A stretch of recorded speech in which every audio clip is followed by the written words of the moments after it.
Here we are. It's the second Wednesday in the Thanksgiving month of November 2023, November the 8th. We were in Psalm 35 yesterday, and we're flipping on through there to get to Psalm 52 today. We see the next thanks, at least in English as we're looking at it. It's through there in different ways. But the thank you that is here in Psalm 52 is verse 8 and 9. My paraphrase is, I trust in the merciful care of God and will give him thanks with those who also trust him. Now, this psalm is not really a psalm to God. It's not a thanksgiving song. It's not even a song asking God for deliverance. It's a psalm that is really just a song about things that are going on in David's life.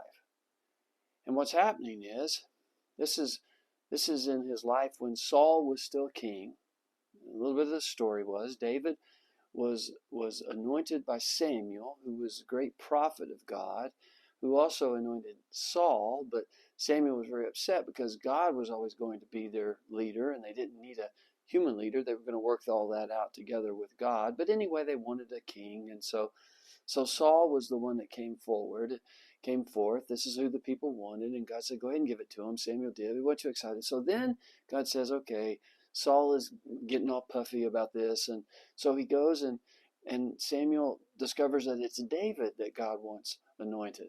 David is probably about 15-ish years old, and it's another 15 years before David becomes actually king, because in David's mind, he couldn't be king as long as Saul was king. But him and Saul kind of began to have a relationship. God was obviously with David, and David had done some amazing things. And so he was kind of in the household of Saul. Saul gave him one of his daughters, and they were married. And so it seemed like things were going to just, transition very well. Not so much. Saul gets very big headed, and he gets very confused, and he gets very mad, and he gets very angry, and he gets, no way, nobody's taking this away from me. And David was not going to do anything to Saul. He wasn't going to kill him. And this psalm is basically coming when David is trying to hide, and his hiding place gets found out about, and so he's just saying, okay, here's the thing. You mighty one, you just need to know, you keep boasting, but it's not going to work. God, for whatever reason, has chosen me, and that's what's going to happen. And so through this psalm, David is basically showing, I trust in what God did a long time ago now, anointing me as the next king. And I am hanging on to that. And I'm not going to take out this king so that I can be king. I trust that if God can anoint me, he can bring this away in the way that he wants. Thought it was going to be a great transition. Not so much. This person is deceitful. This person has tried to trick me. This person has tried to kill me. All of these different kinds of things. Right? And so as we come closer to the end of this, David says, I am going to trust in the merciful care of God.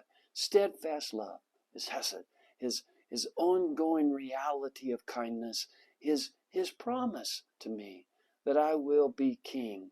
And during this time, David has gathered this, it's quite a gang of people, but they trust David. They believe that God has anointed him, and they're hanging in there with it. And so it's as if David is saying, I'm trusting in this.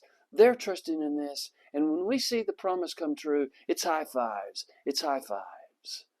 And so I'm going to trust in the merciful care of God, and I'm going to give him thanks with those who also trust. I've seen this long waiting. Sometimes all we have is a promise. I'll never leave you, I'll never forsake you.